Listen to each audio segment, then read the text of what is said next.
Olhem só para um mapa do mundo de 1945. Vastas áreas da África e da Ásia, todas pintadas com as cores dos impérios europeus. Agora avancem só 30 aninhos no tempo. O mapa está irreconhecível. Dezenas de nações novas, com bandeiras e fronteiras próprias, simplesmente surgiram. Isso não é só uma mudança de linhas no papel, não. É a história épica de como impérios gigantescos caíram e um mundo completamente novo nasceu das cinzas. Vamos mergulhar nisso para entender como tudo aconteceu. Então, a pergunta que vai guiar a gente é exatamente essa. Como é que uma transformação geopolítica tão gigantesca pode acontecer no espaço de uma única geração?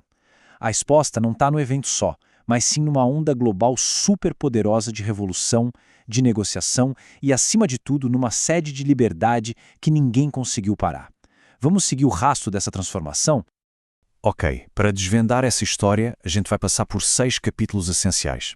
Vamos começar nas cinzas da Segunda Guerra Mundial, que foi o que deu o pontapé inicial em tudo. Depois, a gente vai ver como as nações novas se juntaram para ter uma voz coletiva. Vamos analisar as revoluções, tanto as pacíficas quanto as violentas, que marcaram essa época. E no final, vamos pensar sobre o que realmente significa ser livre no mundo que a gente herdou. A nossa história começa bem aqui, no meio dos escombros da Segunda Guerra Mundial. Enquanto o mundo comemorava a derrota do fascismo, os grandes impérios coloniais, sabe, como a Grã-Bretanha e a França, saíram da guerra com a economia em cacos e com a sua autoridade moral, digamos, bem abalada. E foi esse vácuo de poder que abriu a porta para o que a história chamou de descolonização, o processo que a gente vê definido aqui. Mas olha, mais do que uma palavra, foi um sentimento que se espalhou pelo planeta. Pela primeira vez, os povos colonizados sentiram que a balança de poder tinha virado e que a hora deles de exigir liberdade tinha finalmente chegado. Mas o que é que esses movimentos queriam exatamente?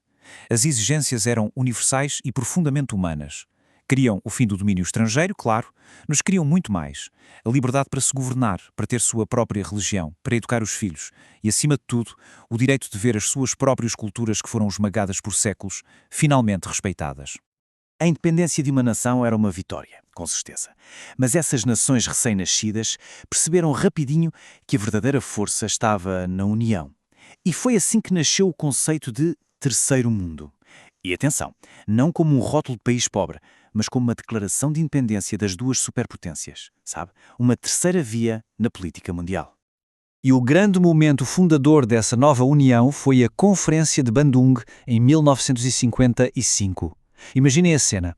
Líderes de 29 nações da África e da Ásia, representando mais da metade da população do mundo, sentados na mesma mesa. Para a velha ordem colonial isso era impensável. Pela primeira vez, esses povos não estavam a ser discutidos, eles é que estavam a discutir e a definir o próprio destino. E que recado eles mandaram para o mundo? Os princípios que saíram do Bandung foram revolucionários. Eles afirmaram o direito de cada povo decidir o seu futuro. Se recusaram a ser peças no tabuleiro da Guerra Fria entre os Estados Unidos e a União Soviética e declararam guerra ao colonialismo e ao racismo em todas as suas formas. Isso aqui não eram só ideias bonitas, não. Eram os pilares do que viria a ser o movimento dos não-alinhados. Agora, vamos focar num caso que, olha, mudou completamente as regras do jogo. A Índia. A luta deles pela independência não foi baseada em exércitos, mas numa ideia tão poderosa que inspirou movimentos de libertação no mundo todo, inclusive ao movimento pelos direitos civis lá nos Estados Unidos. A arma secreta de Mahatma Gandhi não era bem uma arma, era a desobediência civil. A estratégia era simples, mas ao mesmo tempo radical. Em vez de lutar, milhões de pessoas simplesmente se recusaram a cooperar com o sistema britânico. Greves, boicotes, marchas, tudo feito com uma disciplina de ferro de não violência. Foi a prova de que a coragem moral e a união do povo podiam sim derrubar um dos maiores impérios da história. E assim, eles conquistaram a independência em 1947. Mas nem todas as lutas pela independência foram pacíficas.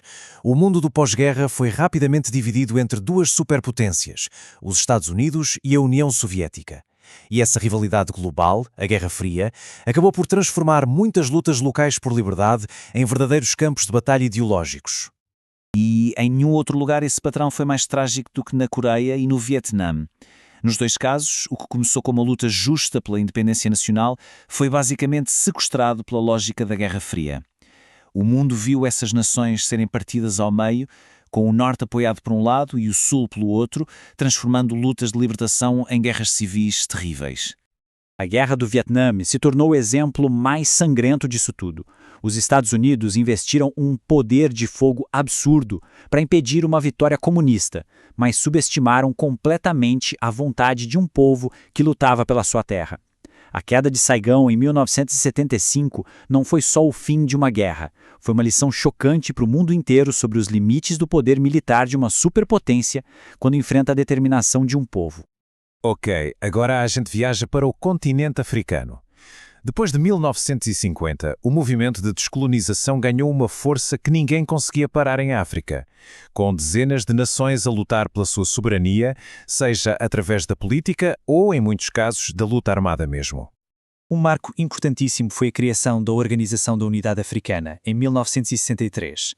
Guiada pelo sonho pan-africanista de um continente unido, a missão deles era claríssima: apoiar todos os movimentos de libertação e defender a soberania de cada nação africana. Era como dizer para o mundo: mexeu com um, mexeu com todos. Mas na África do Sul, a luta foi ainda mais perversa. Lá, o inimigo não era uma potência colonial distante, mas um regime racista que estava no poder. O apartheid, oficializado em 1948, não era só segregação. Era um sistema científico e brutal criado para negar a própria humanidade da maioria negra do país. 27. Pensem nesse número. 27 anos. Foi o tempo que Nelson Mandela, o grande líder da resistência, passou numa cela de prisão. A sua recusa em desistir fez dele um símbolo mundial da luta por dignidade. E quando ele finalmente saiu, não quis vingança, mas liderou uma das transições mais inspiradoras da história, da tirania para a democracia, se tornando o primeiro presidente de uma África do Sul livre. E com isso, a gente chega na nossa parte final. O que tudo isso significa hoje? Qual é o legado que ficou dessa era tão extraordinária de libertação e construção de nações? Bem, qual é o legado de tudo isso? É gigante e está vivo até hoje. Primeiro de tudo, a prova definitiva de que todos os povos são capazes de se governar. Segundo, a ideia universal de que a liberdade não é um presente do Ocidente, mas um direito humano básico. E por fim, um lembrete crucial: a luta não acabou. As correntes visíveis foram quebradas, mas as cicatrizes económicas e psicológicas do colonialismo ainda estão a ser curadas. O que nos leva à pergunta que fica no ar até hoje. A independência política foi conquistada, sim, mas será que o processo de descolonização terminou de verdade? Ou será que as velhas estruturas de poder só mudaram de cara e continuam a ter influência através da economia e da cultura? A luta pela soberania total talvez seja a verdadeira luta inacabada do nosso tempo. E essa é a reflexão que essa história toda nos deixa.